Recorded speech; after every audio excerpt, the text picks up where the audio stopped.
This is John Henley. John Henley is a man of many words and many actions. Yeah, that's right, Brian. Thanks very much for that great introduction. Yeah. So just as long as you guys have the hand movement and then Yeah, exactly.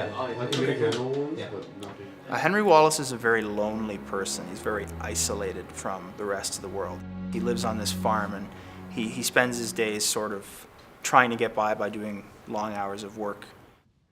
When you get a script, you're always keeping your fingers crossed, hoping that it's a very compelling character. And when I got the script for Gateway and saw the script is all about subtlety, and for Henry Wallace, there were so many things that are not outright told to us, the reader or the audience for that matter.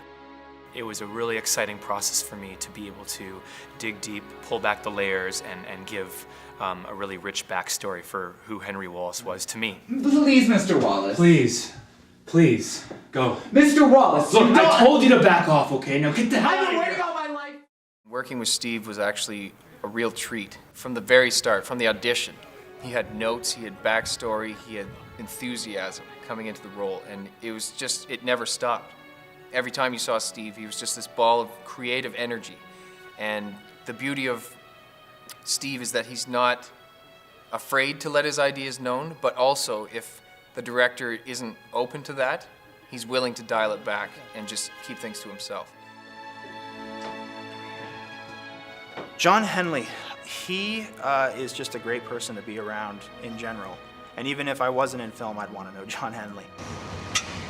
The driver is a very mysterious elderly man who's traveling to see this orb, and through backstory and through the film we discover that he's actually been looking for this thing for some time now.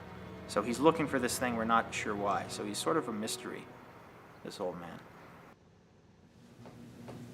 70 years. 70 years I've been waiting for this moment. When I read a script, I'm very visual in terms of the way I think. I sort of see the movie taking place in my mind and the sort of character. And so I try to think of how that character would look, how he would feel, the sort of things he would say, why he would say things like that. I don't go into things too deeply, and I never come to set with everything cut and dried, because you have absolutely no idea what the shots are going to be, what's expected of you.